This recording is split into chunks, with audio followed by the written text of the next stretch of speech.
Hoje iniciaremos um novo trimestre,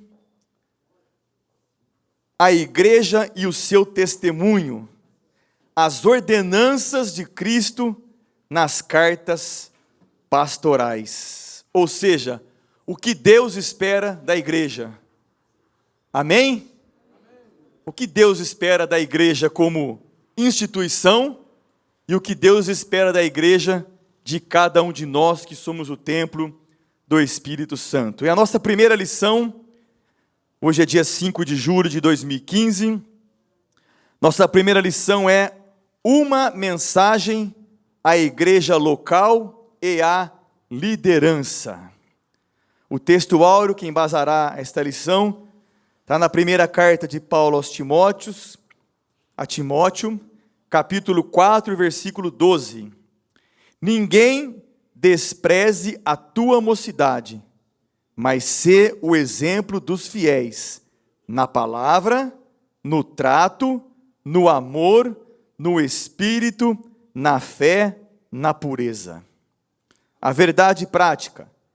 As cartas pastorais reúnem orientações à liderança cristã e aos membros em geral, para que vivam conforme a vontade de Deus.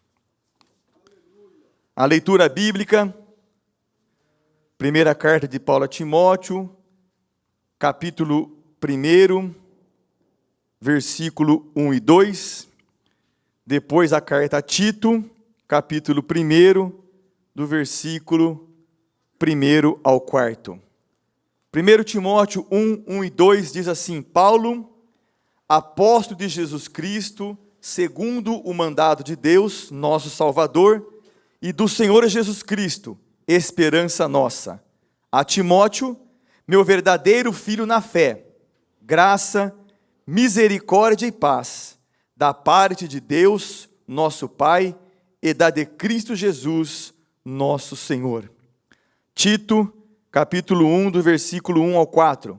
Paulo, servo de Deus e apóstolo de Jesus Cristo, segundo a fé dos eleitos de Deus e o conhecimento da verdade, que é segundo a piedade, em esperança da vida eterna, a qual Deus, que não pode mentir, prometeu antes dos tempos dos séculos, mas a seu tempo manifestou a sua palavra pela pregação que me foi confiada, segundo o mandamento de Deus, nosso Salvador. A Tito, meu verdadeiro filho, segundo a fé comum, graça, misericórdia e paz, da parte de Deus Pai e da do Senhor Jesus Cristo, nosso Salvador. Pai, nós te adoramos, porque se o Senhor está conosco, nós podemos continuar caminhando, porque sem Jesus nós nada podemos fazer, mas com Ele nós podemos todas as coisas, porque é a sua presença que nos fortalece. É a sua presença que nos dá as provisões necessárias em qualquer área e em qualquer momento da nossa vida, Pai. Obrigado pela tua presença, obrigado porque o Senhor tem sido fiel e ajuda-nos mais esse trimestre, Pai, a compreender a tua vontade, a compreender os teus mandamentos e a que possamos vivê-los, Pai, para que nós possamos fazer a tua vontade. Abençoa mais uma vez aqueles que estarão ministrando essa manhã a tua poderosa palavra, que venha do céu a inspiração, que o Espírito Santo possa orientá-los nas palavras, nos gestos, nos comentários, para que nós cresçamos edificados na rocha, Pai. E aqueles que vieram dispostos a ouvir, que ouçam tão somente a tua voz, para que nós possamos crescer no conhecimento e na graça de nosso Senhor e Salvador Jesus Cristo. É a nossa oração com gratidão em nome de Jesus Cristo. Amém. Pode assentar, irmãos. Pastor Marcos. A paz do Senhor para os irmãos. Amém. Louvamos a Deus por mais essa manhã de domingo. Queremos também deixar aqui a nossa saudação aos nossos internautas, dando aqui as nossas boas-vindas para mais um trimestre, como disse o pastor Luciano. Iremos iniciar hoje mais um trimestre, ou seja, o terceiro trimestre do ano 2015. E hoje esse trimestre traz uma abordagem a igreja o seu testemunho, as ordenanças de Cristo nas cartas pastorais. Amém? Então deixamos um trimestre quando tratamos da vida de Cristo, com base no livro de Lucas, e vamos adentrar hoje nas cartas de Paulo, e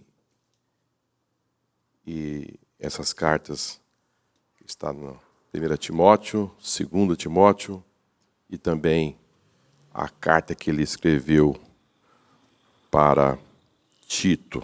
Amém? Vamos pedir ao Senhor que tenhamos um trimestre maravilhoso. Amém?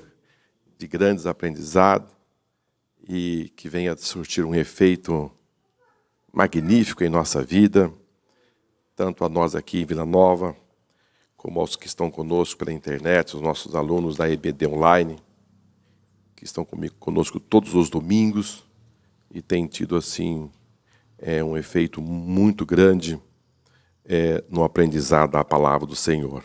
Amém? Nós temos aqui já lido o nosso texto áureo, mas está na 1 Timóteo, capítulo 4, versículo 12.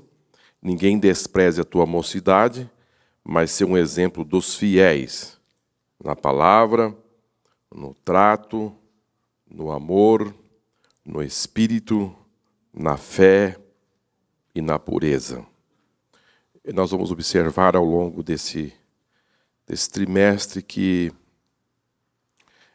a personalidade, o caráter, a questão moral, para Paulo tinha um peso muito grande. Muito grande. É um pré-requisito que ele adentrou e realmente tem um peso muito forte. E essas 3 cartas, nós vamos estar nesse trimestre trabalhando muito nesse assunto, e porque ele entende que a base da Bíblia, nesse texto áureo aqui, que a igreja do Senhor deve ser um exemplo, né? Em tudo. E outras traduções falam, seja um modelo, ou seja, o modelo você usa para fabricar outros produtos. Então você usa um modelo para que seja uma cópia para os demais. Então a igreja do Senhor deve ser esse modelo na palavra, no trato. Hoje em dia está muito escasso esse modelo do trato. Quando a pessoa percebe que vai perder, já desconversa. Já não falei. Eu falei, mas não foi bem assim. E aí começa, se eu falei, eu não me lembro. Então, é um esquecimento tão rápido, mas não quer, porque a pessoa não quer ser fiel naquilo que tratou, no amor, no espírito, na fé e na pureza. Ou seja, nós somos chamados para ser luz nesse mundo, para ser diferentes, para agrega em nós uma responsabilidade muito grande como igreja do Senhor Jesus. Então, esse trimestre nos vai dar assim uma força a mais, uma alavanca, para que nós possamos realmente nos aproximar do nosso lugar, que nós sempre deveríamos estar na presença do Senhor e ter uma posição diante dos homens bem diferenciada. Amém? Então vamos para a nossa introdução, irmãos. E, na verdade, essa lição de hoje, ela vem assim dar um formato, uma parte introdutória daquilo que nós estaremos estudando ao longo desse trimestre. Nós vamos aqui abordar vários assuntos e depois, ao longo do trimestre, nós temos aqui 13 lições. Não sei se esse trimestre é 12.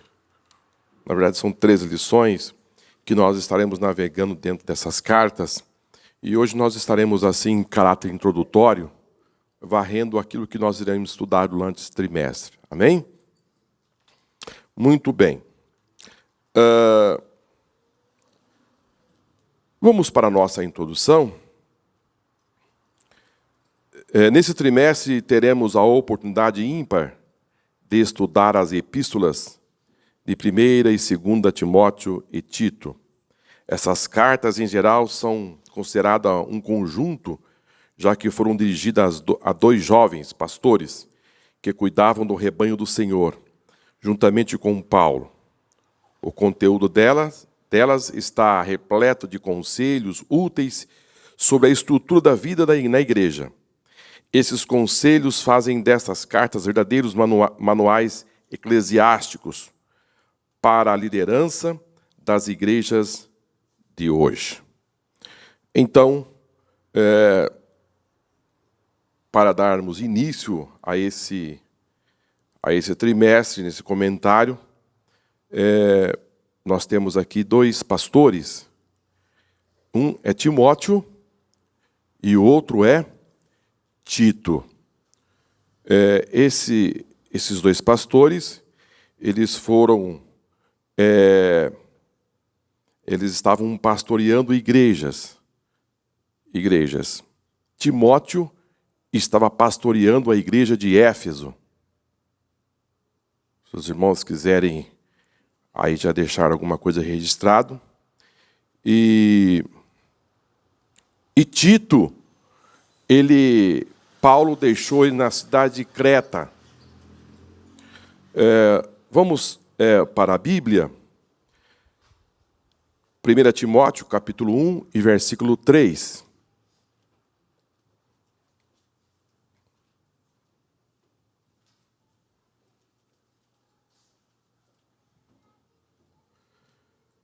Como te roguei quando parti para Macedônia, que ficasse em Éfeso, para advertires a alguns que não ensinem outra doutrina, nem se deem a fábulas ou genealogias intermináveis, que mais produzem questões do que edificação de Deus, que consiste na fé, assim o faça agora.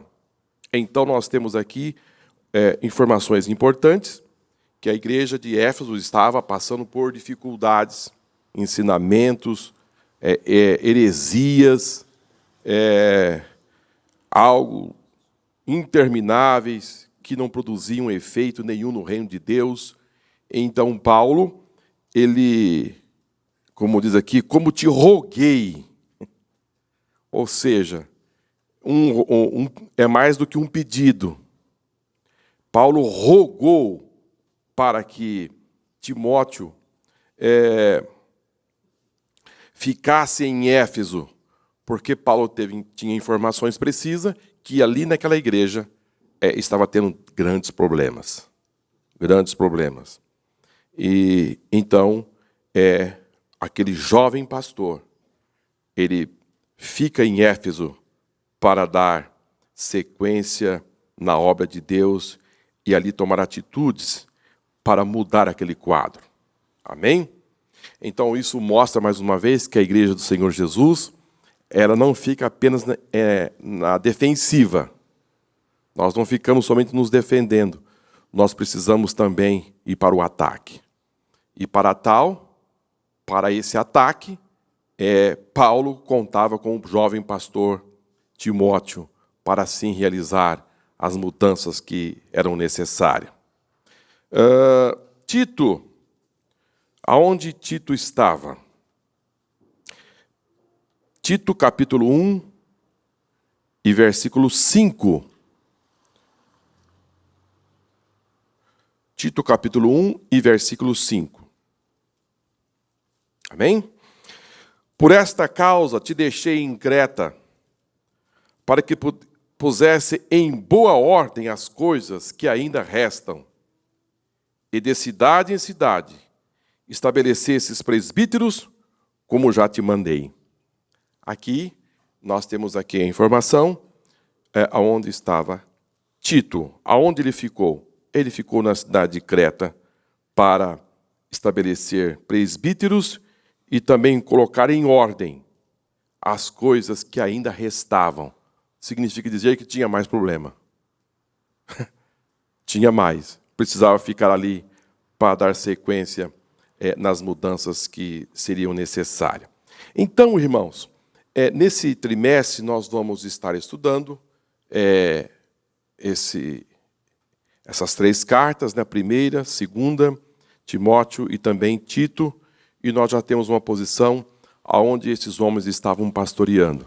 Timóteo em Éfeso, Tito em Creta. Essas 2 igrejas estavam com problemas de várias ordens e eles precisavam dar, com a ajuda do Espírito Santo, fazer com que as coisas mudassem e não permeassem por aqueles caminhos de heresias pesadas, grosseiras, que ali permeavam ali naqueles dias. Agora, o problema que estava naquelas igrejas são atemporais, viu, irmãos? São atemporais. São atemporais, são gerais e também são odiernas, porque essas heresias que estavam instaladas naquelas igrejas, nós vamos estudar aqui durante esse trimestre, e também não sei se vamos entrar em alguma coisa hoje, é que ela muda de face. Ela permanece. Ela sofre assim uma mutação. Uma mutação. Porque o inimigo ele quer arrumar um meio de tirar você do foco, da base, num plano direcionado para a qual Cristo veio fazer. Ele veio trazer uma nova aliança, um novo pacto, e esses homens, Alexandre, Mineu e outros, foram assim usados tremendamente pelas trevas para que no início da nossa igreja, da era cristã, ela tomasse um outro rumo e se desviasse da proposta que Cristo veio estabelecer aqui na terra. E hoje?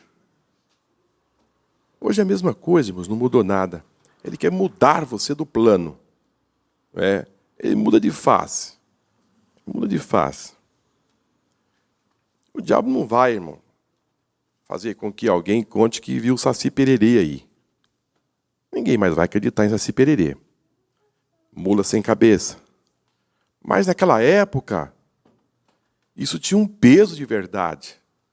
Dos nossos avós. Lembram dessas histórias que eles contavam e pareciam ser verdades? E as pessoas viviam como fosse uma verdade. Eu vi ali um bicho assim, e aquilo virava uma verdade, depois virou lenda, e hoje caiu no esquecimento.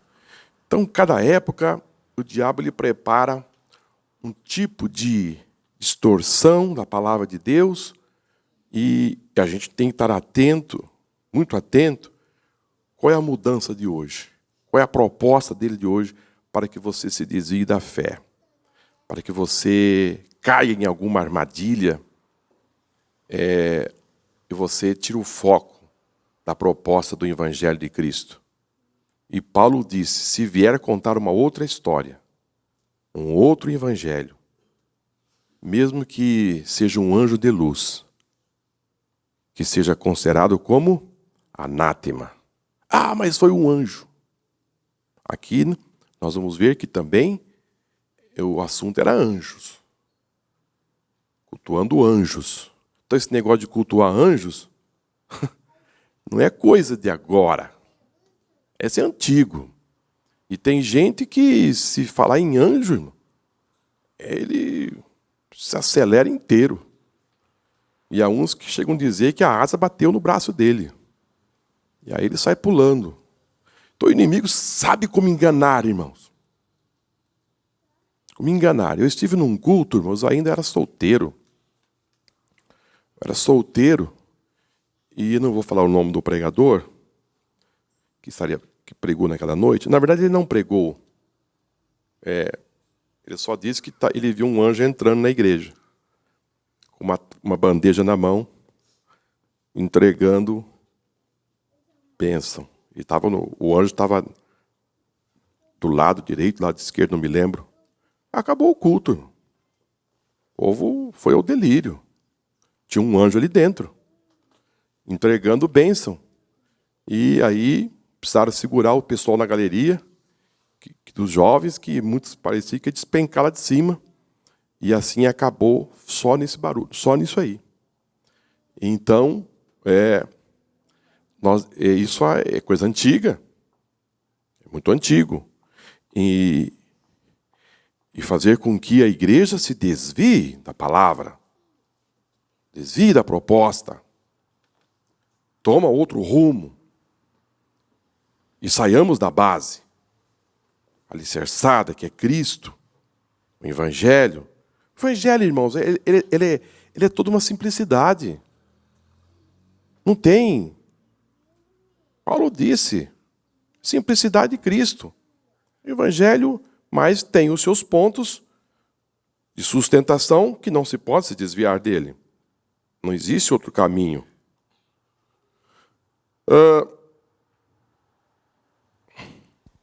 Marcos, Como disse aos irmãos, só uma coisinha. Isso não significa negar o ministério dos anjos. sim, Né? O que está sendo falado não é negação do ministério dos anjos. Porque Hebreus fala que eles são espíritos ministradores da parte de Deus para ajudar aqueles que vão herdar a salvação. Agora, vai uma diferença muito grande entre nós começarmos a endeusá-los, cultuá-los, e ficar achando que isso é a essência da doutrina. A essência da doutrina evangélica é Cristo crucificado. Poder de Deus para a salvação daquele que crê. Então, porque Deus pode, num culto, dar uma visão para alguém de um anjo trazendo uma bandeja, servindo, fazendo alguma coisa. Não tem nada de errado nisso. Agora, fazer disso prioridade é que é o problema. A prioridade no culto é Jesus, não é anjo, não é homem, a prioridade é Jesus, pela obra do Espírito Santo. nós entendemos, irmãos, qual é a proposta? Qual é a proposta de tal coisa? Qual é o objetivo? Se vamos buscar a essência, qual é o objetivo disso? O crente ele tem que usar a razão. Nós temos que buscar qual é o objetivo, aonde isso está caminhando, para quê? Qual o significado disto? Então, se não tem proposta, irmão, se não tem fundamento, cuidado. Cuidado. Muito cuidado. Vamos nos atentar à palavra de Deus e qual é a proposta que você vem para o culto. Muito cuidado com isso. Exatamente, irmão. Não tem fundamento. Se não tem fundamento, irmãos, não permanece. Então, irmãos, esta igreja, ela estava carregada de falsas doutrinas.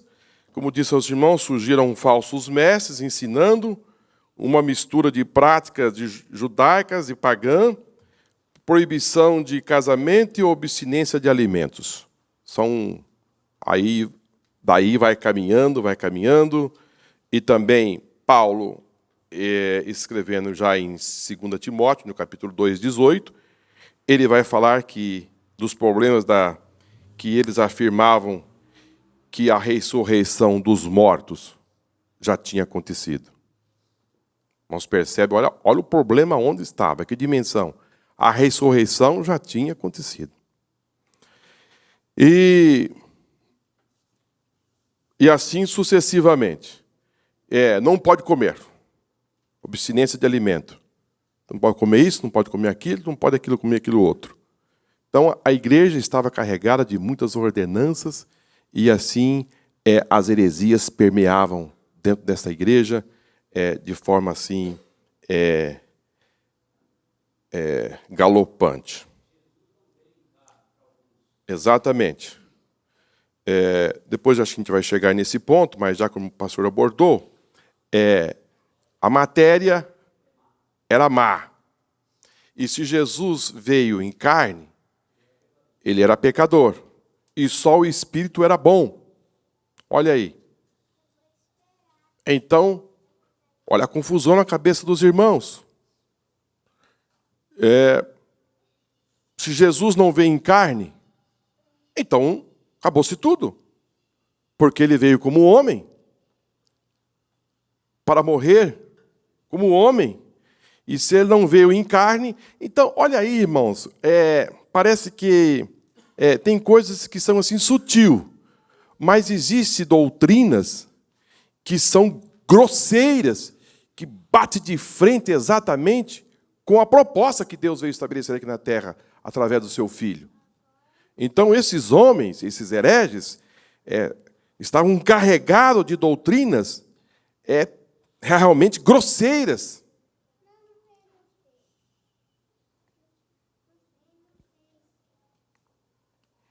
Bom, vamos caminhar, né? As epístolas pastorais, cartas pastorais. As 3 epístolas que estudaremos são chamadas de cartas pastorais. Isso se deve ao fato de terem sido elas endereçadas a 2 jovens pastores, Timóteo e Tito. Foram escritas por Paulo, um líder itinerante, que estava preocupado com os jovens pastores. Ele os instruiu de modo cuidadoso a respeito do trato com a igreja e com o seu ministério. Então, aqui, como já disse aos irmãos, essas 3 epístolas tinham um endereço certo. Também posso dizer aos irmãos que essas epístolas assim, não era como hoje, que demoravam meses para chegar. Não é como você mandar uma carta hoje, e essa carta, em questão de poucos dias, ou seja, ela já está no destino certo. Hoje, muito mais fácil ainda, né? Você pode, se não for via Sedex, via correio, pode demorar aí 1 ou 2 dias, né? Mas hoje nós temos o sistema virtual, que você pode pegar aqui o seu tablet, o seu celular, ou o seu computador, ou notebook, escrever a carta, chega na hora. Que diferença, né, irmãos? Essas cartas aqui, eu tentei precisar, mas não consegui. Mas uma coisa que eu sei é que demorava meses para chegar. E a preocupação de Paulo é que, entre ele escrever a carta e chegar no seu destino, ele ali onde ele estava, uma dessas cartas, Paulo estava na Macedônia, e a outra ele estava na Grécia. Foi um período em que, ano 61, 64, mais ou menos, que ele estava solto, entre uma prisão e outra. Ele fez algumas viagens missionárias, uma para a Macedônia, outra para a Grécia. Foi quando ele escreveu essas cartas. Só que ele sabia, porque uma coisa, irmãos, você tem amor à obra de Deus, um amor profundo que Paulo tinha. Ele disse, eu estou gerando vocês com dores de parto. Então, quando ele leva a esse assunto, ele está dizendo assim, olha, existe muito amor. Essas igrejas foram geradas com muito amor. E tinha algumas igrejas, e uma em destaque que Paulo amava muito, muito mesmo, era a igreja que estava em Filipos. Porque ali aquela igreja nasceu debaixo de chicote. Parece que quanto mais você sofre, mais você ama. Chicote e revelação. Revelação. Passa a Macedônia e ajuda-nos. Ajuda-nos. Ô Marcos, eu queria só fazer uma consideração do compromisso de Paulo com as igrejas. Sim, pastor. Por esta causa te deixei em Creta, por isso eu te deixei em Éfeso, e não deixa a coisa cair. Paulo tinha um compromisso. Certa vez um pastor chegou perto de mim e disse, ô Paulo, você precisa acelerar a abertura do trabalho em Auriflama. A coisa estava, a providência estava sendo tomada. Vidas estavam aceitando Jesus, e a gente, uma visita ou outra visita, mas ainda o trabalho não estava oficializado, aberto. E, nesse dia que ele falou para mim, eu devia estar meio azedo com alguma coisa, porque às vezes as insistências vão te irritando, né? E ele chegou num dia que talvez eu não tivesse muito bom, e ele falou, ô Paulo, como é que é? Auriflama, abri o trabalho de Auriflama. Eu falei assim, para fazer igual vocês fizeram com Ilha Solteira, que deixaram 50 vidas, eu não abro, não. Abrir é para abrir. Abrir para fechar e abandonar o rebanho, não. Então, Paulo tinha compromisso com o rebanho. Ele sabia que não tinha sido por cesariana que tinha nascido o rebanho. Foi parto normal, com muitas dores. Então, esse compromisso é que está faltando hoje na maioria dos pastores. Eles têm compromisso, a maioria tem compromisso com seus interesses e vivem baseado nos seus interesses, não interesse no rebanho, de cuidar do rebanho ou deixar alguém cuidando e estar fiscalizando, rodeando, mandando mensagem, indo atrás, vendo como é que está. Então, esse compromisso Paulo tinha. Ele não queria que nenhum dos que Deus desse para ele se perdesse, né? Mas que fossem acrescentados. Realmente, Paulo tinha muito amor por essas igrejas, e como disse aos irmãos em destaque, a igreja de Filipos, porque ele andou muito para abrir essa igreja. Ele andou muito. Porque quando ele abriu essa igreja de Filipos, ele não foi exatamente para a cidade de Filipos. Ele fez uma peregrinação na Ásia, e existe coisas assim que me chamam muita atenção. É porque quando ele estava chegando próximo à cidade que ele desejava, era no momento em que o Espírito Santo dizia para ele, não é aí. Impressionante, irmãos. Não sei se os irmãos já tentaram por isso, porque ele disse, eu vou para Bitinha. Mas quando ele estava chegando próximo, é que o Espírito Santo dizia, não é aí. Ou seja, ele fazia todo o trajeto, ele fazia todo o trajeto. E não era trajeto assim simples de se fazer. Quando ele chegava perto da cidade, é que chegava um impedimento. Ele disse, então nós vamos para a outra região, Damácia. E quando ele chegava, o Espírito Santo de Deus diz, não é aí. Mas por que o Espírito Santo não dizia quando ele começava a dar os primeiros passos? É coisa de se pensar. Ele disse, eu estou indo. E quando ele chegava, disse, salve, meus irmãos, se tivesse assim um arco na cidade, dizendo assim, bem-vindo à cidade de Bitinha. Ele disse, ele e Timóteo e Silas, de repente, não.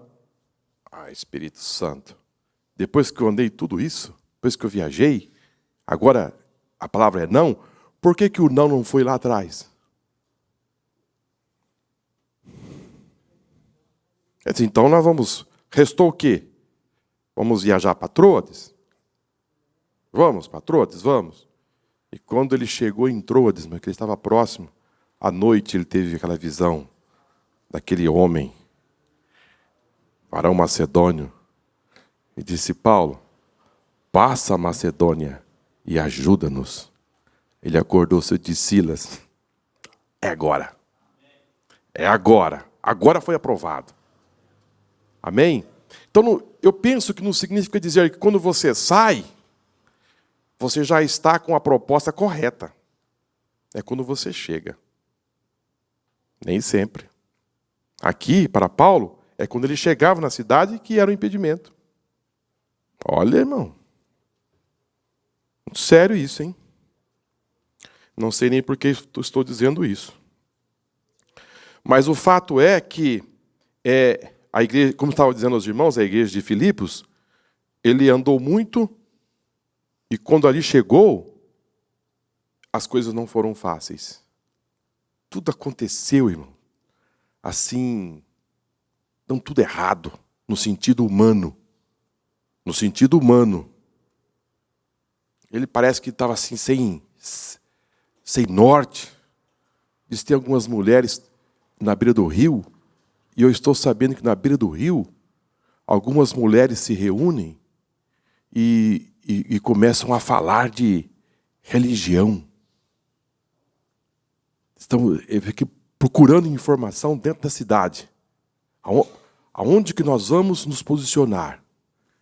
E Paulo, de repente, tem informação precisa que na beira do rio tem um grupo de pessoas porque por ser uma cidade, uma colônia romana, a formação dos romanos é possivelmente uma cidade de velhos, aposentados, homens veteranos de guerra. E tem ali algumas mulheres que ficam conversando a respeito de algumas religiões. Paulo disse, vamos nos aproximar desse grupo? E foi exatamente ali que Paulo aborda e começa a dizer algo de Deus. E a Bíblia diz que Deus abriu o coração de quem? Lídia. E ela absorveu a palavra. E ela ficou tão animada com aquilo, irmãos. A palavra explodiu no seu peito. Ela disse, eu não posso soltar mais esse homem de Deus. Levou ele para a sua casa, Silas, e ali estabeleceram. Enfim, nasceu ali na Europa a primeira igreja. Essa mulher era uma mulher muito rica, trabalhava com púrpura. Ela tinha casas também na Ásia. E assim Paulo fez uma ponte com esta família de uma forma que o evangelho explodiu. Tremendo, irmão. Mas ali, daí a pouquinho, ele não estava mais na casa de Lídia. Daqui a pouco Paulo já estava onde? Lá no calabouço. Apanhando, sob chicote. Mas era uma igreja, irmãos, que aonde Paulo estava, a igreja queria saber onde ele estava. Se ele tinha o que comer, o que beber. Era uma igreja que tinha uma preocupação muito grande com o apóstolo. Dali Paulo foi para Tessalônica, mas a igreja lá em Tessalônica começou a saber que Paulo recebia ofertas de quem? Da igreja de Filipos. E aí começou a ter algumas conversas. Aí Paulo disse, sabe de uma coisa? Não me dê mais nada. Eu vou construir tendas. Mas era um amor muito grande que aquela igreja tinha. Então, Paulo, quando ele fala a Timóteo, a Tito, esse cuidado, ele externava um amor muito grande por essas igrejas. E ele pensava o seguinte, esta carta vai chegar daqui 2 meses e terá 2 meses mais de heresia na igreja. É aí que eu queria chegar. É aí que eu queria chegar. Quando você ama e você sabe que esta carta vai demorar muito tempo para chegar, porque um camarada dentro da igreja dizendo que você tem que adorar anjo, fazer culto a tronos, a potestades, mudando totalmente o foco. Irmãos, imagine só um líder, um herege dentro da igreja, dizendo que a ressurreição já aconteceu. Você não pode comer isso aqui, você não pode nada disso. Irmãos, imagine só. Eu acho que esse Paulo devia gemer por dentro, irmão, porque ele tinha o conhecimento da verdade e sabendo que um homem grosseiro desse estava ensinando dentro da igreja. Aí sim, irmão. Muito bem. Vamos caminhar aqui, irmãos. Já é quase 10 horas. É impressionante como a hora passa, né? Datas em que foram escritas. A primeira epístola de Timóteo foi escrita por volta do ano de 64 depois de Cristo. Entre a primeira e a segunda prisão de Paulo, enviada de Roma ou da Macedônia. Talvez Filipos. Em seguida, por volta de 65 depois de Cristo, foi escrita a carta de Tito. Já a segunda epístola de Timóteo foi escrita em torno de 67 depois de Cristo, quando do segundo encarceramento do apóstolo e antes da sua morte, faz parte das cartas da prisão, ao lado de Filipenses, Efésios, Colossenses e Filemão. Então aqui nós temos datas assim, não tão precisas, mas o nosso comentarista fala entre, né? Seguramente foi muito próximo disso, porque Paulo faz alusão a essas cartas que da proximidade da sua morte. Agora, só o local, né, que também é provavelmente, né, a primeira epístola, Paulo deve ter escrito na Grécia, e também, como disse aos irmãos, a carta de Tito, possivelmente Paulo escreveu quando ele estava na Macedônia. Fala que é a respeito também da sua morte. Por que Paulo não foi crucificado? E sim, como os cristãos eram assim, crucificados naquela época. Também Paulo não foi crucificado porque Paulo tinha o título de cidadão romano. Cidadão romano não poderia ser crucificado. Também não poderia ser lançado na cova dos leões. Por ser cidadão romano, Paulo ele foi decapitado. Decapitado. Se ele não tivesse o título de cidadão romano, ele podia ter um outro destino da sua morte. Amém? Isso aconteceu muito próximo dele ditar essa última carta. 3. Conteúdo. Essas epístolas foram um conjunto literário, devocional e doutrinário, em que se observam o mesmo vocabulário, o mesmo estilo e os mesmos propósitos para qual foram escritas. As estruturas foram elaboradas com o intuito de alcançar seus destinatários com solenes ensinos e advertência da parte de Deus. O conteúdo pode ser resumido da seguinte maneira. A. Saudação. Nas saudações, os destinatários, Paulo demonstra o seu cuidado para com os jovens obreiros.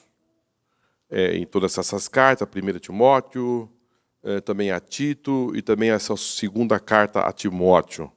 Paulo ele era realmente um escritor fantástico, né?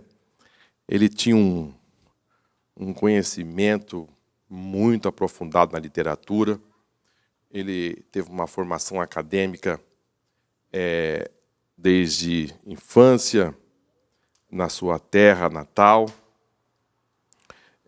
ali na cidade de Tarsus, e era uma colônia também romana.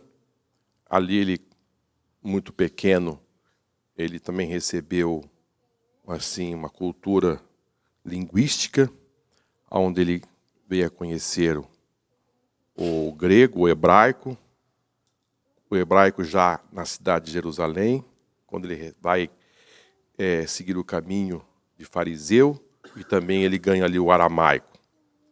Mas também lá na sua terra natal, Paulo, na sua infância, ele recebeu muita informação filosófica, uma cultura muito forte naquela época, e nas suas cartas, ele é realmente um homem que tem assim um começo, um meio e um fim muito forte. Ele não começa a sua carta de qualquer maneira. Sempre ele começa com uma saudação, e depois ele põe o conteúdo da sua carta, e depois ele vai finalizar todas as suas cartas, também saudando as pessoas, finalizando. Isso é muito lindo, viu, irmãos?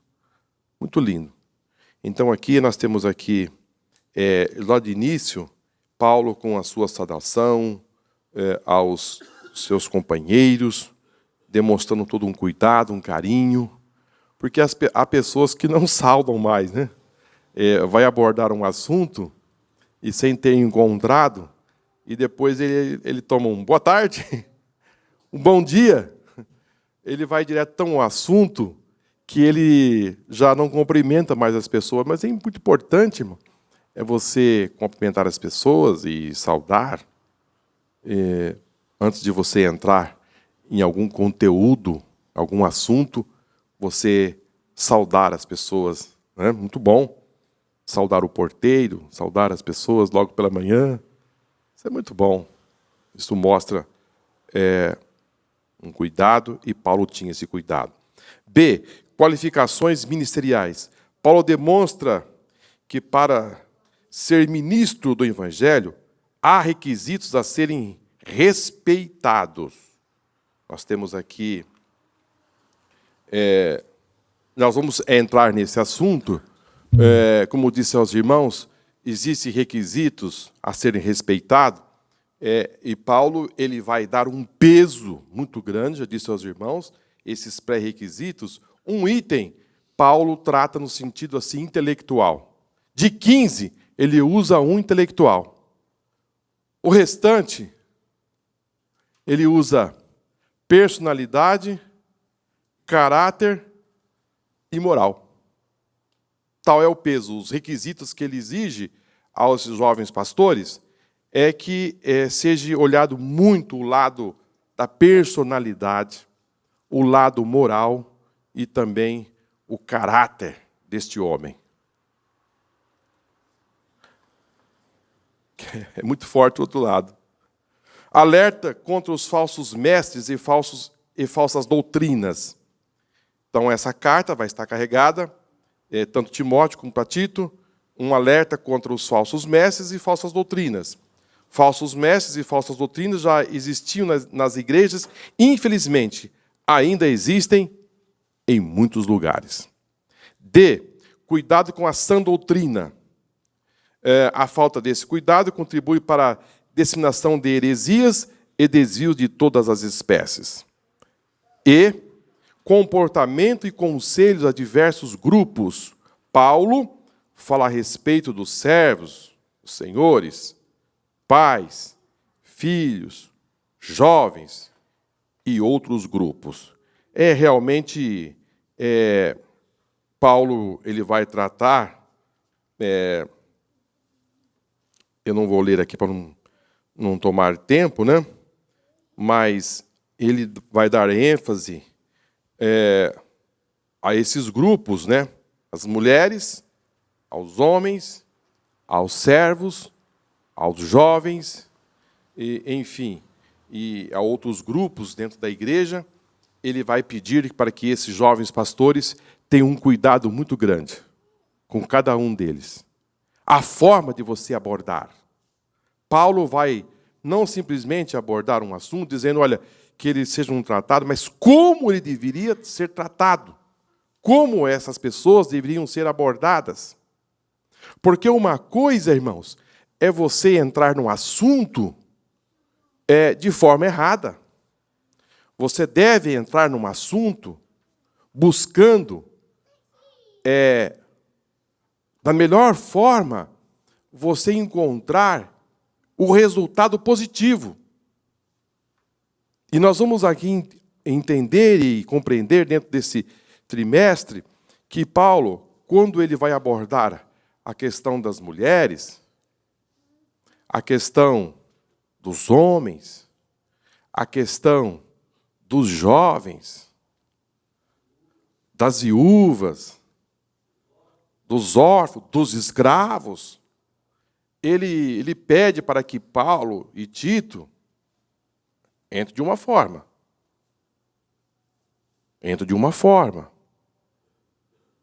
Para que, dependendo da forma que você entra nesse assunto, em vez de você atrair a pessoa, você faz o quê? Você espalha. E a igreja do Senhor Jesus, ela é um organismo vivo. Ela tem como objetivo gerar as mudanças para que as pessoas compreendam, entendam que o Evangelho de Cristo, ele vem para realizar as mudanças necessárias. Aqui é lugar em que as pessoas entram e, ao ouvir a palavra, E depois Paulo vai dizer assim, irmãos, que a respeito do leite racional, Paulo vai dizer, olha, eu cheguei com vocês, e não trazendo carne, mas eu cheguei trazendo leite, porque vocês não iam suportar. Vocês não iam suportar. Então, ele tinha todo um cuidado para trazer essas pessoas dentro de um patamar desejável de crescimento. Então, há pessoas que têm uma proposta de crescimento, uma proposta realmente... mas a forma que ele vai trabalhar essas pessoas é errada. Como eu queria, irmãos, nesse trimestre, é assim, que eu sei que muitas pessoas têm já isso formatado em si, mas eu penso que há muitas pessoas que precisam ainda. Colega de ministério, por mais de uma vez ele falou para mim, ô Paulo, o que você fala está certo, o jeito que você fala que está errado. E é uma luta. É uma luta. É uma luta. Porque tem coisa que chega por aqui, que chega uma hora que, quando você vê, você já falou, o objetivo é consertar, às vezes você estraga mais, né? Mas não é fácil. Não é fácil. Porque tem coisa que, aos olhos de um, dá para esperar. Para o outro, ele fala, já está passando da hora há muito tempo. Então, quer dizer, é um negócio complicado. É um negócio complicado que é só Deus, porque, de um modo geral, nós não achamos que nós estamos errados. Errado é o outro. Sempre é o outro. É difícil a gente reconhecer que está errado e ir pedindo a Deus, Senhor, mudança, temperança, moderação. Né? Agora também, Senhor, não me deixe ficar tão moderado que eu fique acovardado. Não. Tem que entrar na ofensiva. Olha, irmão, quando uma pessoa está abalada, eu vou dar aqui Quando uma pessoa está muito abalada, a primeira coisa que se deve fazer é você deixar a pessoa falar. Deixa a pessoa falar. Você não pode falar nesse instante. Deixa a pessoa falar. E à medida que essa pessoa vai falando, ela vai se esvaziando. Depois que ela se esvaziar bastante, que você ouviu, e você vai ouvindo, olhando olho no olho, e a pessoa vai esvaziar. Não, para. Não faça isso, não. Deixa a pessoa falar. Nem eu quero falar. Não, deixa a pessoa falar. Espera. A pessoa deixa falar tudo. Mas se a pessoa está falando alguma coisa errada, deixa falar. Depois que a pessoa falou que cansou, aí sim, você vai começar a pegar a rédea na mão, porque você ouviu. Aí você vai começar a trabalhar a pessoa. Trazer a pessoa no patamar ideal. Mas se você não deixar a pessoa já está naquele ponto, os nervos estão aflorados, aconteceu algo, e você não vai deixar essa pessoa falar, vai ficar aquele confrontamento. Você é a pessoa que não está abalada ou abalado. É ela que está, ou é ele que está. Deixa falar. Depois você vai trabalhar essa pessoa de forma cuidadosa. Aí você vê que a pessoa despressurizou. A pessoa, aquela pressão que tinha, acabou.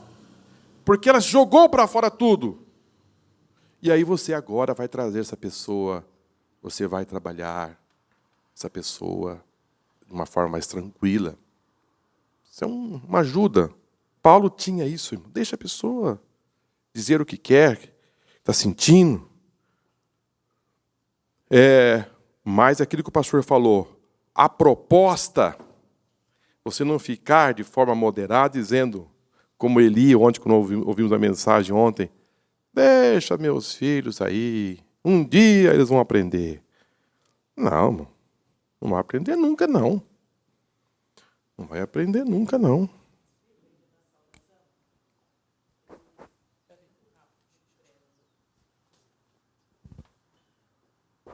Paz do Senhor, igreja. A respeito ainda da saudação, eu quarta-feira estive no Banco do Brasil, ali na prefeitura, para pagar um boleto. Quando eu entrei, eu cumprimentei a moça que estava fazendo segurança. Eu falei, oi, amada, bom dia, paz do Senhor. Fui para a fila.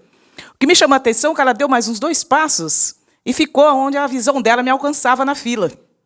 E eu fiquei ali, tinha umas 3 pessoas na minha frente. Paguei meu boleto, fiz a volta, saí, falei, tchau, fica com Deus, está um bom trabalho. Ela continuou me olhando de dentro do banco. Eu não sei se aquilo incomodou ela. Quando eu saí, tinha outra senhora também, que eu não a conhecia, parou na minha frente e ficou dando risada. Eu falei, oi, tudo bem? Aí ela continuou dando risada, eu não conheço, não sei nem quem é. Eu saí e percebi que ela ficou me acompanhando com o olhar.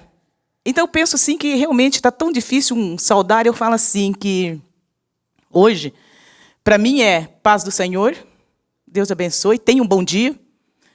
Porque a minha filha diz assim, mãe, mas para mim uma pessoa que dá bom dia, ou que dá boa tarde, ou que fala até logo, para mim é uma pessoa especial. Falei, pode até ser, mas por educação. Ele diz bom dia, boa tarde, porque isso é questão de educação. E o fato é que se uma pessoa chega para você e diz, olha, tenha um bom dia, que Deus te abençoe grandemente o seu dia, eu acho que muda muito.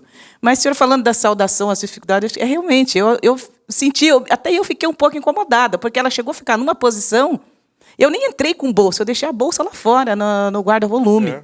Mas incomodou o meu parar e cumprimentá-la, incomodou que ela chegou a sair do lugar dela para ficar olhando a direção que eu estava. Amém? Amém? São coisas assim, irmãos, que fazem a diferença. Às vezes as pessoas vão perguntar assim, Aonde fica a rodoviária? Um exemplo. Onde fica a rodoviária para alguém? Mas antes de você perguntar onde fica a rodoviária, diga bom dia. Bom dia, bom dia. Aonde fica tal lugar? Boa tarde. Estou perdido aqui. Faz a diferença, viu, irmãos? Faz a diferença. Você saudar primeiro, cumprimentar a pessoa, e depois você ir ao assunto. Amém? A outra coisa que eu acho muito bonito também é você chegar em casa e primeiro, ou no trabalho, antes de você abordar um assunto dentro da empresa, ou onde for, você cumprimentar a pessoa. E não ir direto ao assunto do trabalho. Isso faz diferença, viu? As pessoas são mais importantes do que o produto.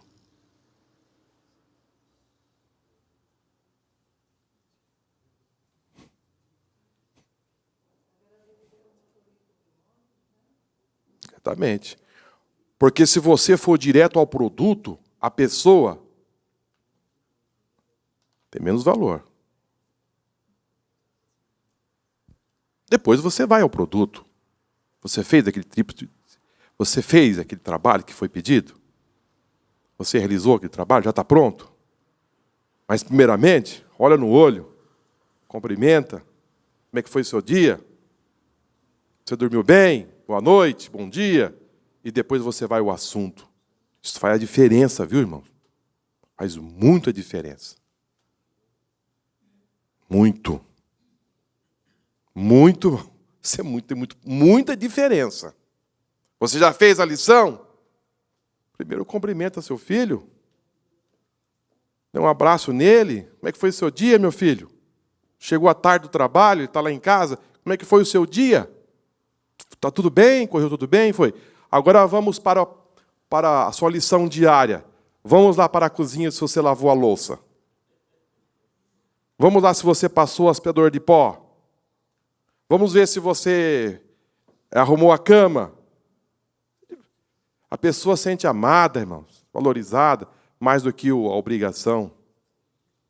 Porque essas coisas passam, mas esse lado afetivo permanece, irmão. Permanece. Um dia o pastor pregou um assunto aqui que eu nunca me esqueço.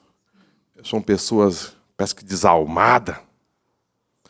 pessoas que vivem por aí, que não são amadas, porque não amaram.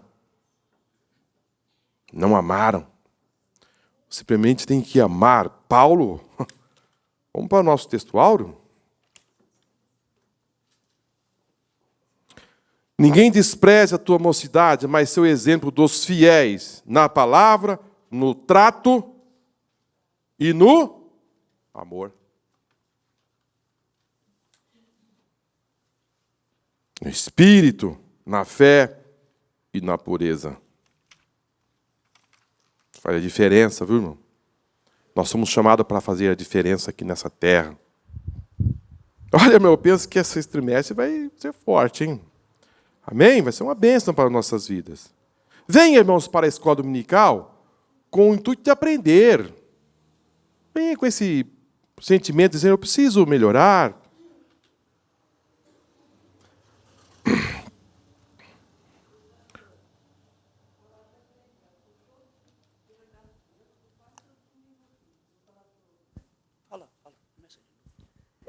Pela graça de Deus, eu estou quase todos os domingos aqui.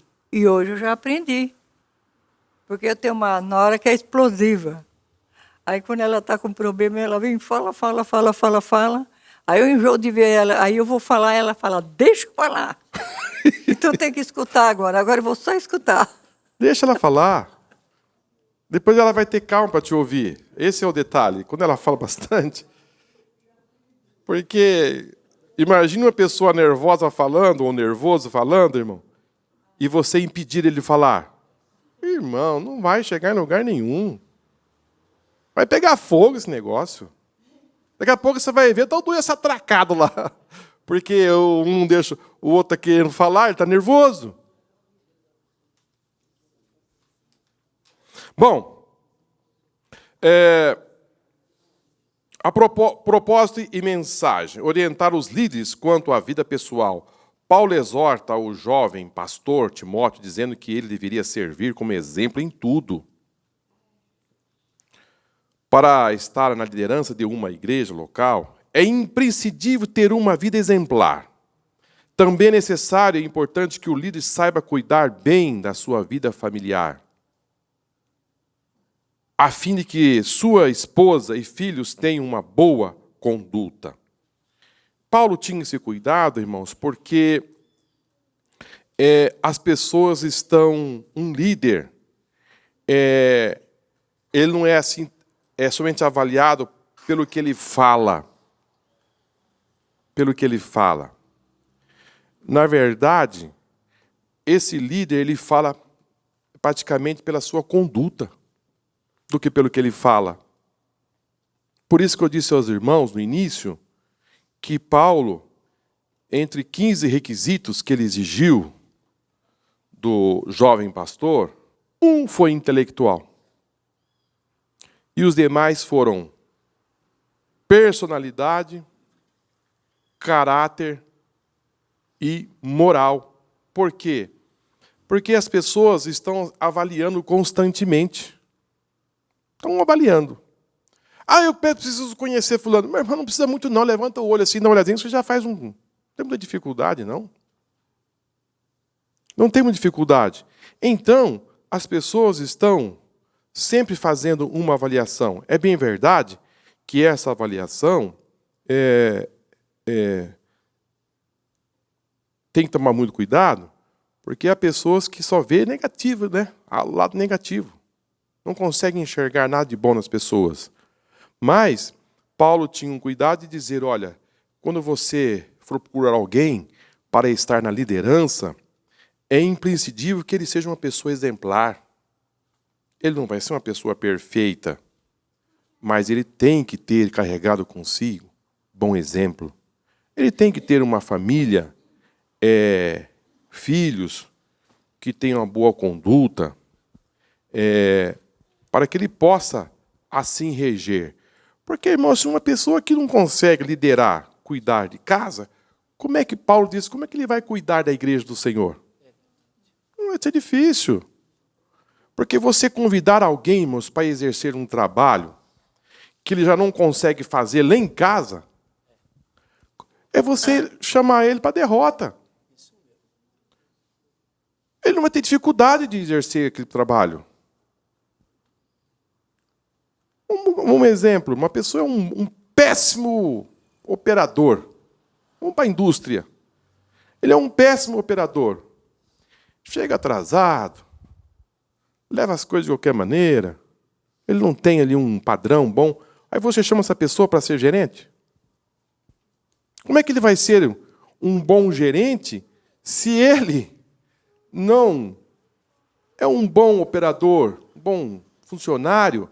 Ele não vai conseguir exigir nada de ninguém porque ele não consegue fazer o correto. Não se consegue entender? Porque você vai convidá-lo, essa pessoa, às vezes a pessoa, irmãos, é até um diácono mais ou menos. Um diácono não, é um cooperador, assim, mais ou menos. Aí você chama essa pessoa para ser um diácono. Ai, se ele não conseguia nem fazer o básico, como membro, cheio de problemas, como é que ele vai exigir algo que ele não conseguia fazer? Não sei se os irmãos estão me entendendo. Ele não vai conseguir impor nada, porque ele não consegue fazer a base que é necessária. Não vai chegar, essa pessoa, Paulo está dizendo assim, olha, ele não vai chegar a lugar nenhum. Primeiro ele tem que ser provado. Se ele realmente aguenta. Se ele tem estrutura. Se ele tem a base. E vamos buscar a base dele?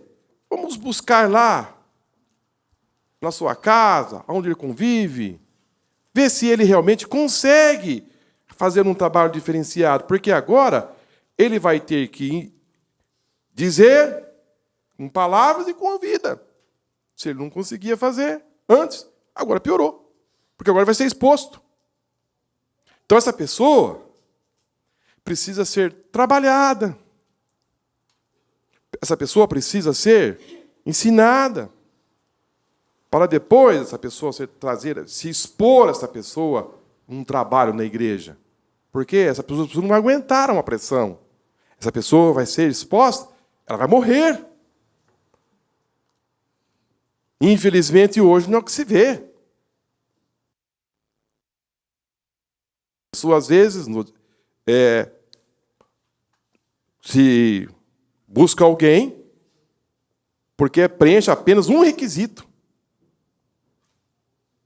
Ele é um homem muito intelectual, então vamos separá-lo. Ele tem uma boa palavra.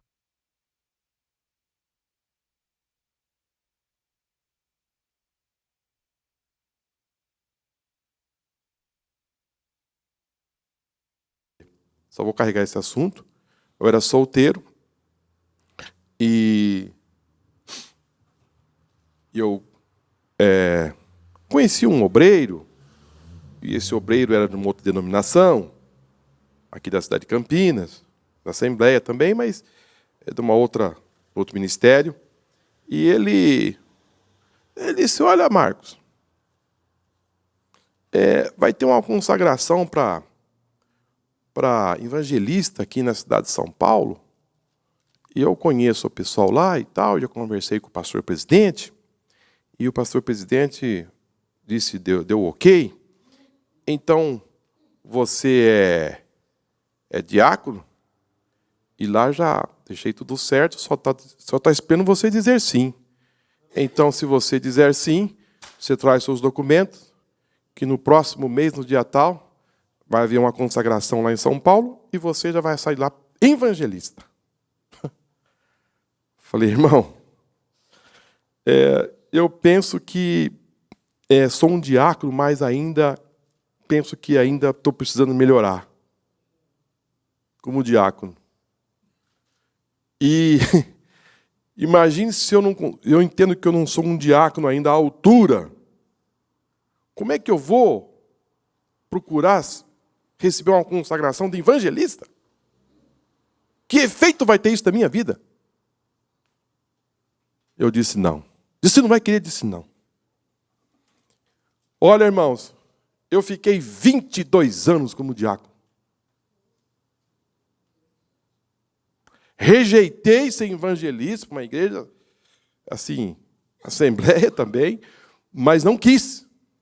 Porque entendia que eu não era um diácono ainda, porque eu olhava assim, eu precisava me aproximar mais desse diácono chamado Estevão. Se eu não sou um diácono como Estevão, eu não posso ser ainda um presbítero. Eu tinha esse pensamento. Eu estava aquém de um homem, de um diácono chamado Estevão. Por que eu vou desejar ser algo mais se eu não sou o mínimo de Estevão? Então rejeitei, não quero. Assim eu pensava, irmãos.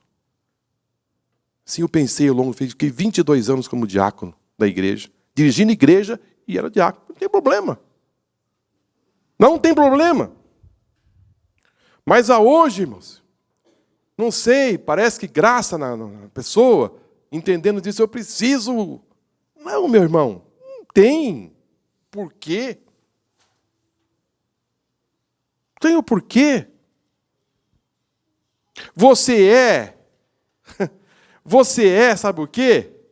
Aquilo que você é, e não o título que te dão. Você é o que você é, não adianta.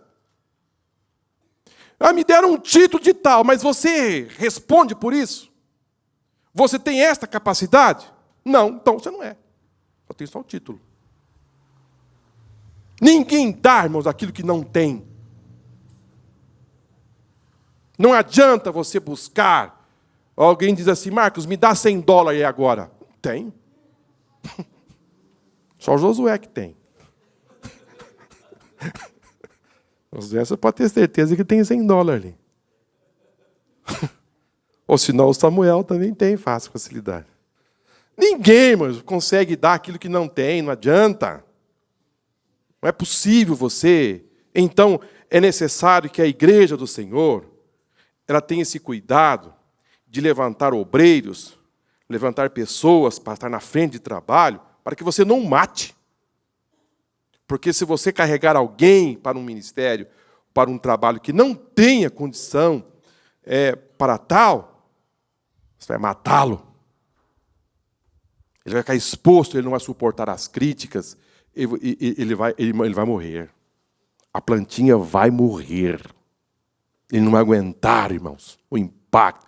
Porque, irmãos, você pensa que o pastor faz não está de cabeça branca porque é genético, é biológico, né? Não. É problemas, irmão. Quando você escapa de um, chega outro. O Lia está dando risada. É verdade. Não é a mulher dele que está fazendo a caminhada, não, irmão. É todo um conjunto de coisas que se põe, o peso.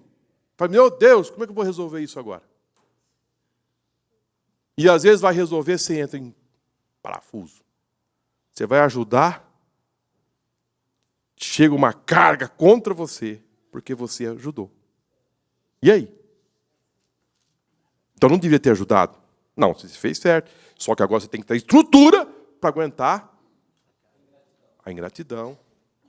Você tem que ter estrutura para aguentar alguém falando mal de você. E aí? E abraça e fala mal. Olha, tem gente que fala mal bastante, hein? Uns falam mais, outros menos, mas falam. E você tem que...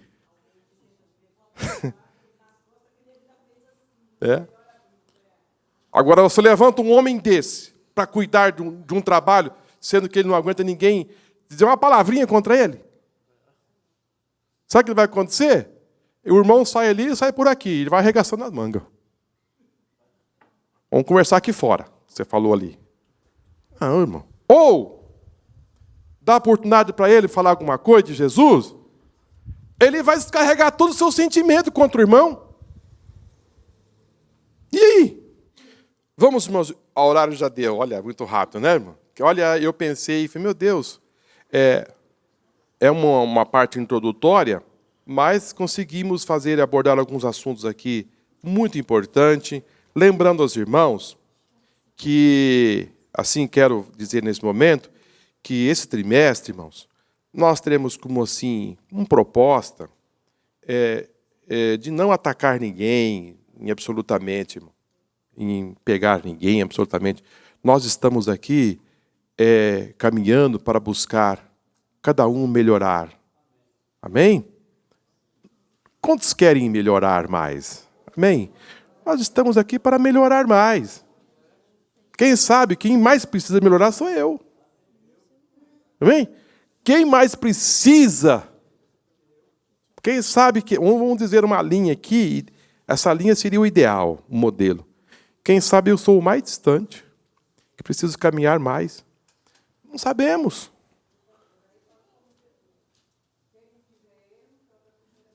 Sim. Então, não sabemos. Mas aqui está a palavra para trazer para nós quanto você precisa melhorar. Cada um faça seu exame dentro desse plano e assim, porque amanhã você pode estar cuidando de uma igreja, sendo assim instigado a dizer algo a respeito de alguém trabalhar no ministério. Você vai ter subsídio, um conhecimento a mais para tal, às vezes uma indicação, uma conversa. Dizem, olha, a Bíblia diz assim. Então você tem esse conhecimento, amém? Então, Paulo, vamos aqui abordar alguns assuntos, irmãos, que ele vai tratar. Não sei se você vai estar aqui, depois você pode consultar na internet, mas Paulo ele vai pedir a organização das igrejas, Tito capítulo 1, versículo 5. Paulo vai pedir que haja uma liderança também nessa igreja. Paulo vai pedir o combate aos falsos mestres, Tito de 1 a 10. Paulo vai dizer a respeito do ensino da sã doutrina, também a Tito 2 e 1. Paulo vai dizer a promoção da ética cristã, Tito capítulo 2, versículo 2 a 10. Paulo vai dizer a prática das boas obras, Tito 2 e 11. Paulo vai dizer sobre a submissão à autoridade. Paulo, ele vai enfatizar nessas cartas que os crentes estão sujeitos a autoridades, a ordem. Aqui, irmãos, não é lugar de anarquia. Tem que ter obediência, o crente tem que ser submisso às autoridades instituídas por Deus. Há pessoas que não querem submeter a ninguém. A ninguém. Eu só ouço Deus. Eu só ouço Jesus e o Espírito Santo. Mais ninguém. A fonte da autoridade não está nela mesma, mas em Deus. Você precisa estar debaixo de uma autoridade espiritual. Também Paulo vai abordar assunto de vida pessoal. Paulo escreveu sobre a exortação dos ensinos e, enfim, combater toda a distorção de heresias e assim sucessivamente. Depois nós vamos entrar em vários assuntos, gnosticismos, que propõem explicar todas as coisas por meios, conhecimentos sobre filosofias, heresias, que culto a anjos, que chamavam de tronos, denominações, principado e potestade. Nós já falamos aqui no início, nós vamos estar abordando sobre esse assunto. Nós vamos estar abordando sobre o judaísmo. A igreja saiu do judaísmo e agora está entrando numa nova aliança. Como sair desta fase de judaísmo que os crentes viviam e agora adentrar numa nova aliança que Cristo estabeleceu e assim sucessivamente. Nós vamos falar também a respeito dessa nova doutrina, sobre o pensamento positivo, que hoje está aí dentro, se instalando por todos os lados aí, a respeito que o crente não fica doente, o crente não é pobre, e aí sucessivamente. São as heresias mais pesadas que a gente chama assim de evangelho da prosperidade. Eu vou dizer para os irmãos que eu não chamo nem de evangelho da prosperidade, porque evangelhos são boas novas. Eu diria assim, um ensinamento de prosperidade. Vou tirar até a palavra evangelho. Porque evangelho é boas novas. Salvação. Isso aí é uma heresia da prosperidade. O evangelho é coisa boa. É a nossa base. O evangelho de Cristo. Agora, esse negócio aí é outra coisa. Né? É um movimento aí de outra coisa. Então, nós vamos estar abordando sobre esses assuntos. Nós vamos estar abordando sobre o assunto de crescimento. Números. Está na cabeça das pessoas. Número. Quanto mais número, melhor. Há pessoas que não aguentam ver uma fila. Entra na fila. Que é essa fila? Não sei. Deve ter promoção. Aí quando chega a vez dele, está lá um monte de sapato, um monte de meia. Aí ele cata 3, 4, porque deve estar barato. Porque tem tanta gente aqui comprando que eu vou comprar também. Ou ele passa em frente a uma igreja e vê ali gente quase tentando entrar e dizendo, essa igreja aqui é uma igreja boa. Porque tanta gente, não é possível que tanta gente dessa é enganada.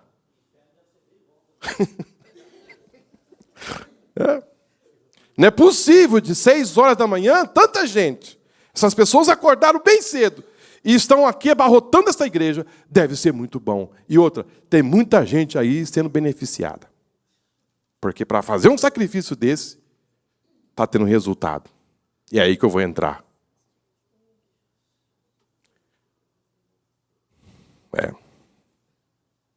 Vou dizer, são números, têm crescido muito, mas sem nenhuma profundidade. Não adianta crescer sem profundidade. Joga um grão de trigo em cima da terra. Ele cresce, ele nasce. Mas você vai ver que daqui a pouquinho ele cai. E vai alguém ali para um pauzinho, amarra. Ele começa a crescer mais um pouquinho, ele entorta. Aí vem alguém ali, ajeita ele dá uma ajeitadinha. Mas você passa uns dias ali, você vai ver, está tortinho de novo. Cresce, mas sem profundidade. Você precisa crescer, mas você precisa crescer na graça e no conhecimento do Senhor Jesus Cristo. Não basta somente crescer em número. Não basta somente crescer em número. Você precisa crescer em profundidade, em conhecimento da palavra de Deus. Há muitas pessoas dizendo, você precisa crescer. E ensina as pessoas que pessoas precisam crescer. Mas crescer de que forma? Lembrando aos irmãos que a Bíblia diz que nós devemos crescer como o cedro do Líbano. Se você vai pesquisar um pouco sobre esse assunto, você vai entender, vai chegar num conhecimento que o Líbano, o cedro do Líbano, primeiramente, ele cresce para baixo. Ele vai crescendo, ele vai se aprofundando. Quando ele não aguentar mais crescer, encontrar ali rochedo, ele para. Aí é quando ele começa a ganhar de forma vertical. E vai crescendo. Mas primeiro ele ganhou muita profundidade. E o cedro do Líbano, quando ele é plantado perto do outro, assim em conjunto, quando o outro cresce, que de forma que ele não consegue ganhar a luz do sol, ele cresce também. Significa dizer que nós devemos crescer ganhando o sol da justiça.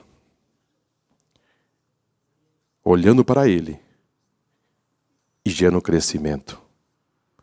É Deus que te faz você crescer.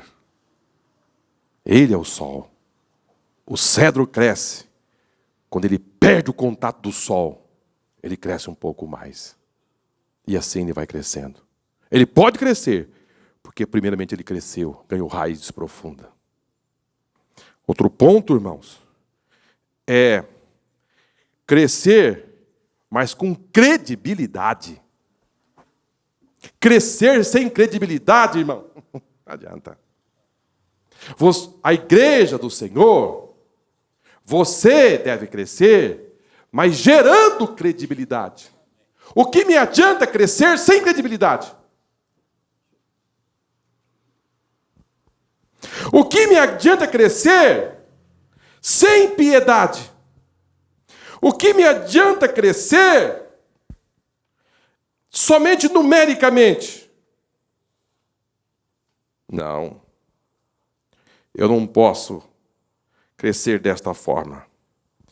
Eu não posso tomar esse caminho de crescimento aonde eu seja apenas um número, mais um número, não ter um desempenho, não crescer desta forma. Isso, irmãos, incorre grandes perigos. Então, nesse trimestre, nós vamos estar abordando vários assuntos muito importantes, com base nessas três epístolas, que vai nos ajudar muito a crescer de forma sólida. Isso é importante, irmãos. Ter solidez. Você ser uma pessoa que tem, assim, uma base bíblica, onde as pessoas possam assim, fazer um trabalho realmente diferenciado aqui nesta terra. Amém? Irmãos, são 10 horas e 43 minutos. Como disse aos irmãos, essa lição é uma lição introdutória. E nós vamos já no próximo domingo entrar na lição número 2, a respeito do Evangelho da Graça. Amém? Muito bem.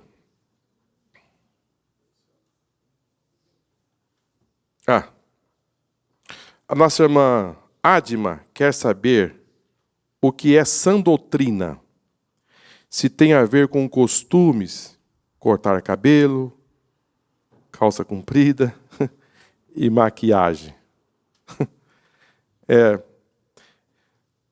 Primeiro, que doutrina e costumes muito diferente, né? Não tem assim, doutrina e costume. Quando nós assim era garotos, nós íamos na igreja de terça-feira, aí a gente ia para o culto de doutrina. E se falava a palavra doutrina, porque ali ia se ensinar muito a respeito dos costumes das igrejas, né? Então a pessoa cresce com essa formação de que cortar cabelo e, enfim, as outras coisas são doutrinas. Não. Isso não são doutrinas. São costumes, né? São costumes. E a doutrina, vamos dar aqui um exemplo para a nossa irmã. A doutrina podemos dizer, a doutrina da salvação. Amém? Doutrina da salvação. Você deve buscar, conhecer quais são a doutrina da salvação. Alguns pilares da doutrina da salvação. A salvação é dada pela fé e não pelas obras. Então, o ensinamento a respeito da doutrina da salvação. A pessoa não busca, a salvação não é encontrada em obras, mas sim pela fé. Doutrina da santificação, doutrina da justificação, doutrina e assim sucessivamente. A nossa igreja, ela tem sua base doutrinária. Outra doutrina do Jesus Cristo. Jesus nasceu, nós aprendemos no último trimestre, muita base doutrinária a respeito de Cristo. Jesus nasceu de forma, veio como homem. É uma doutrina. Há muitos que não. Inclusive, esse assunto desse trimestre, nós vamos combater heresias de pessoas que dizendo que Jesus não era um homem, porque o corpo era má. É uma heresia de doutrina. Bem? Então, a doutrina de Cristo, essa aí não pode ser mudada. Esta base não pode mudar. Doutrina da salvação, santificação, e assim sucessivamente, várias doutrinas nós temos, e a nossa igreja também tem a sua doutrina. nossa base doutrinária, do batismo, as águas, enfim, aí já entra o nosso credo, o que nós cremos, entendeu? Agora, costumes, aí é zelo da igreja. Paulo aconselhava muito as mulheres e sucessivamente que a respeito de usar pendente nos cabelos, um costume da época. Por que Paulo pediu para que as mulheres não usassem pendente nos cabelos? Por quê? Se alguém usar pendente no cabelo hoje, está certo, está errado? Por que Paulo disse que as santas mulheres não deveriam usar pendente nos cabelos? O que seriam esses pendentes? Pendentes eram bolas que elas colocavam na ponta dos cabelos. Hoje imagine só, a mulher fazer ali 10, 12 tranças ou 6 tranças e na ponta desse cabelo colocar umas bolas e sair andando. O que vai acontecer? Essas bolas vão bater uma na outra. E à medida que essas bolas batem uma na outra, essas bolas vão fazer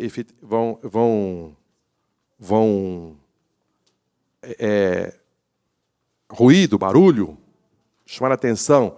Imagine eu andando com umas bolas no meu cabelo, plá, plá, plá, plá. O que vai acontecer? Se uma mulher passar aqui sem esses pendentes no cabelo, ninguém vai olhar. Mas passa alguém com esses pendentes no cabelo, o que vai acontecer?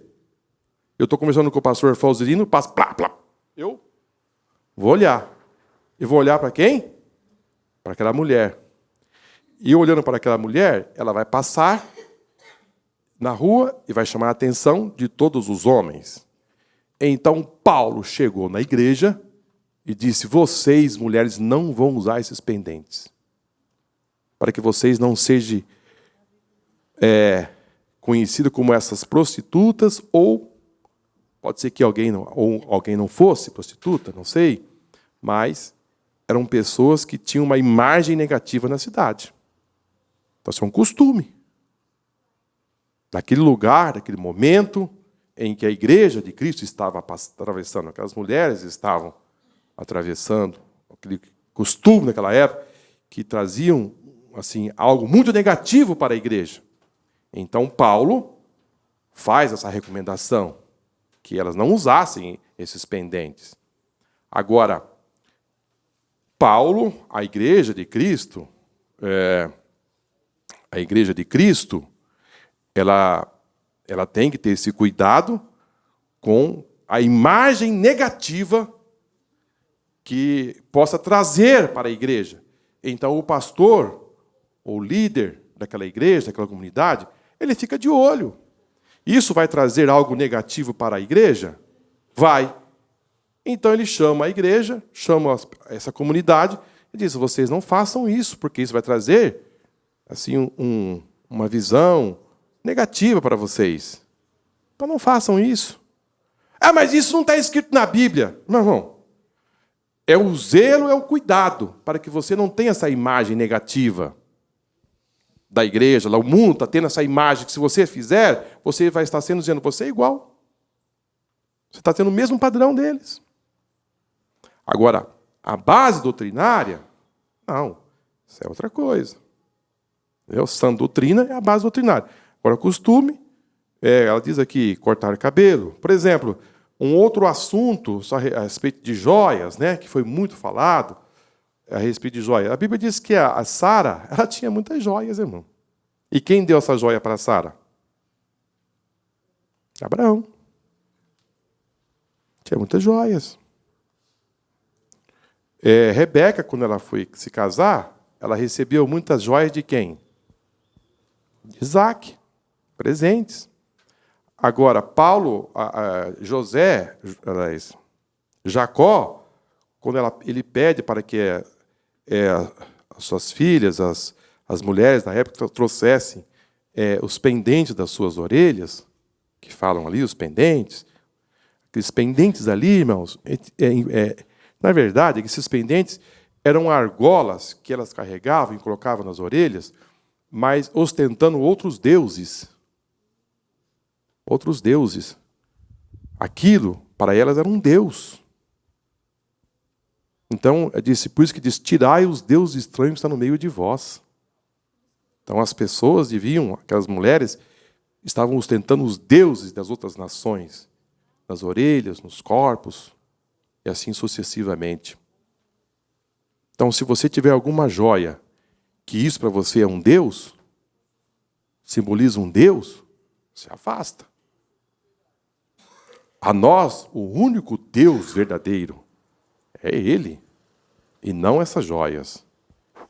Se isso para você simboliza algo mais do que Deus, se afasta. Não deixe essas joias se tornar um Deus. Então porque você tem um ouro no corpo, então eu tenho que tirar minha aliança. É um metal. Então, tem que saber dividir bem essas coisas para que você não caia em algo que Paulo tanto recomendou a Timóteo.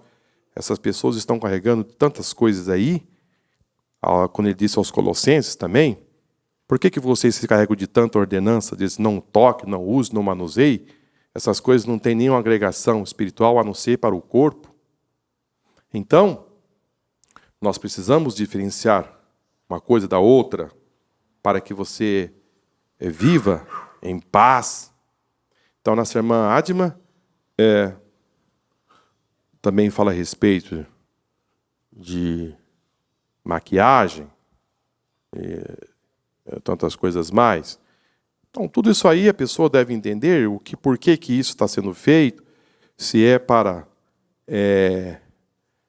agregar o valor. Porque há pessoas, irmãos, que assim fazem de forma assim muito forte, trazendo uma forma assim muito pejorativa. Tudo tem o seu lado extremo que acaba sendo prejudicial. Amém? Tudo tem o seu lado extremo que é prejudicial. Também cortar o cabelo. A pessoa não deve cortar cabelo que nem um homem, né? A mulher corta cabelo, não sabe se é homem ou se é mulher. E aí? E assim também. Então, tudo você tem que procurar aquilo que você represente mais a imagem de Jesus Cristo na sua vida. Amém. Amém? Amém. Eu estou representando bem o meu Deus? Você tem que sentir que você está representando bem o vosso Pai que está no céu. Amém. Se você sente que você está representando bem assim, amém. Ah, aquele irmão, eu não faço, não ponho nenhuma. Meu irmão, se você não faz, amém. Mas não fique recriminando alguém que ore por ele, para que ele possa entender que nem você entenda, mas viva em paz.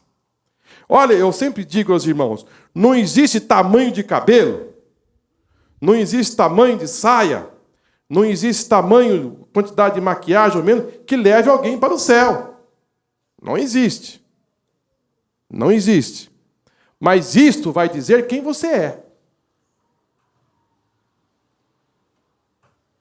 Vai dizer quem você é. Como você está se comportando? Eu vou fazer isso para mim entrar no céu. Você não vai conseguir entrar no céu porque você usou uma saia tamanho lá no chão. Isso não vai lhe dar direito de salvação. De forma alguma. Mas você deve se comportar, se vestir de uma forma que você enalteça o reino de Deus. Que agrade o reino de Deus. As pessoas possam olhar em você e ver que você é uma serva do Senhor, é um servo do Senhor. Amém? Não sei se eu respondi bem a nossa irmã, mas se alguém quiser acrescentar, o pastor também está aqui.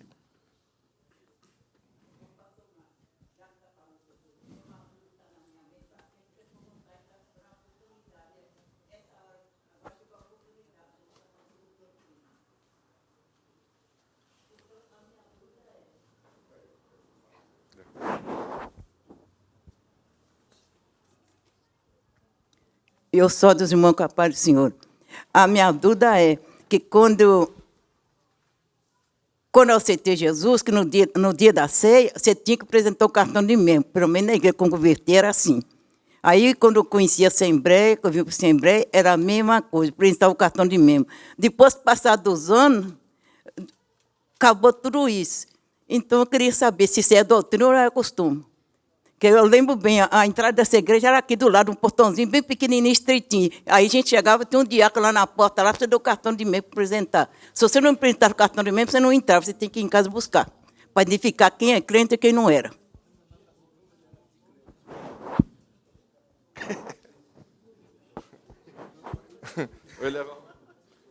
Não, irmãos, existe... a irmã, quer o seu cartão, Mauro? Está aqui. Olha aí. Essas coisas, irmãos, são assim, algo que foi colocado na nossa igreja. Eu até me lembro assim, um pouco sobre a respeito desse assunto de cartão de membro e tal, mas não cheguei a pegar bem, que eu acho que sou um pouco mais novo que a Áurea. Mas isso, irmãos, são assim, algo local, né? Algo local, um zelo local. Para que, antigamente, as pessoas, eu até fui em alguns cultos de Santa Ceia, que a igreja ficava com as portas fechadas. Só entravam pela porta lateral e ali também tinha uma vistoria. Eu analisava bem se as pessoas tinham... se tinha alguma coisa na mão, e se o vestido tinha... Não, as irmãs que analisavam se tinha... Como é que chama aquele que vai por debaixo da saia? Combinação. Saiote e assim sucessivamente. Porém, irmãos, eu sempre penso que algumas coisas que aconteciam no passado e depois foi cair no desuso, assim, e que depois a gente percebe, por exemplo, a nossa igreja combateu muito assim a televisão no passado. E depois assim vinha muito aquele espelho, por quê contra a televisão? E a gente ficava, mas deveria liberar a televisão. E havia um confrontamento para que fosse liberado. E hoje, a gente entende que aqueles pastores estavam certos. Estavam certos. Amém? Eles estavam certos, irmão. Por quê? O que ela oferece? Estavam certos. Então, o pastor Fozino foi usar calça jeans depois de 40 anos de idade. A coisa era apertada. A coisa assim, era mais exigida. Irmãos, quando você busca mais para o lado, para o bem, não é mal. Às vezes é difícil você suportar, mas não faz mal. Mal é você pegar um filho e deixar o dia inteiro na televisão. Então, quando os pastores lá atrás proibiam, diziam, não, eles estão errados. E agora? Então, respondendo a irmã Áurea, era um zelo que eles tinham, porque o culto da ceia era mais familiar. Mas, de repente, um daqueles cultos da ceia entrou um lá, que não era crente, e aceitou Jesus. E aí? E aí? Trouxe um amigo na ceia, e ele aceitou Jesus. E o pastor agora ficou em parafuso. Ele entrou escondido e aceitou Jesus. E agora? Continua com a porta fechada? Então, irmão, são coisas que são assim, foram colocadas e tal. Mas o plano da salvação, eu penso que está para todos os cultos. Amém? Abriu-se a porta, tem que deixar o pecador entrar, para que ele possa ouvir a palavra e aceitar Jesus, porque a proposta dos cultos é o quê? É ganhar almas. E a cura? A cura é algo que pode trazer as pessoas para a salvação. Jesus não veio na terra para curar as pessoas. Ele veio curar para trazer as pessoas para a salvação. restaurar as pessoas do pecado. E com isso, realiza cura, milagres. Mas o objetivo dessas curas é converter para a salvação. Todos que foram curados foram salvos? Não. Os 10 leprosos. Jesus sabia que 9 iam embora? Sabia. Mas o amor dele é muito grande, irmão. Cura os 10. Só um vai voltar? Deixa. Não tem problema. Então, irmãos, agora vocês me colocaram em uma situação bem apertada aqui. Mas, irmãos, eu penso que, assim, respondendo mais assim a nossa irmã Adma, o crente, irmãos, ele tem um Espírito Santo. O Espírito vai dizendo, ele assim, ó, é por aqui. É por aqui. Não faça mais isso. Sai do boteco. Larga essa cachaça. Não faça mais isso. Você colocou, você está usando um perfume que não é bom o crente usar. Sabia que tem perfume que não é bom? Não é bom. É pecado o crente usar perfume? Não. Mas existem alguns perfumes que atraem as trevas. Você vai comprar uma camiseta que está escrito em inglês? É pecado comprar uma camiseta que está escrito em inglês? Precisa ver que está escrito. Eu agora comecei a entender um pouquinho inglês. Agora eu leio assim as camisetas e falo, meu Deus do céu, será que essa moça sabe o que está escrito aí?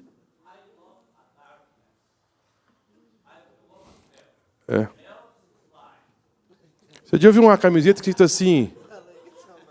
Uma camiseta de uma moça que disse, olha, se você puder me beijar. Como é que uma moça anda com uma camiseta dessa, pedindo para alguém beijar ela? Aí vem alguém, abraça ela e dá um beijo, chama a polícia. Está escrito aqui. Um dia eu perguntei para uma moça, você sabe o que está escrito aí? Ela falou, não. Então você precisa saber. Essas coisas, irmão. Então não vá comprando qualquer camiseta escrita em inglês, você não sabe o que está escrito. Se o pastor lhe orienta você a não usar tal coisa, é um cuidado. Amarrar coisa no braço, uma corda no braço. De onde é essa corda? Esse cavagadango.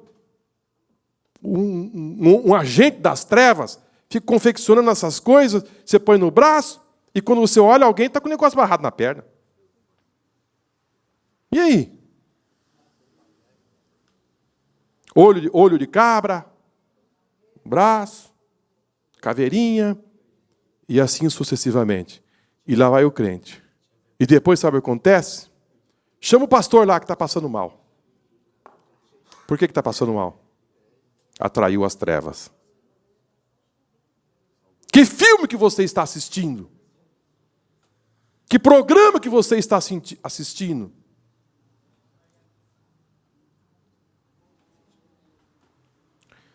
Muito cuidado, viu, irmãos? O diabo é sutil. Ele entra. Antigamente, né, pastor? Dizia que ele vinha o quê? Com um sapatinho de algodão e vai entrando. Ele se instala lá na sua casa, no seu quarto. E ali ele vai caminhando e vai buscando um espaço. E o crente agora, ele tem uma preocupação. Mas não com a palavra, mas só com a vida dos outros, e assim sucessivamente. Então, muito cuidado. Amém?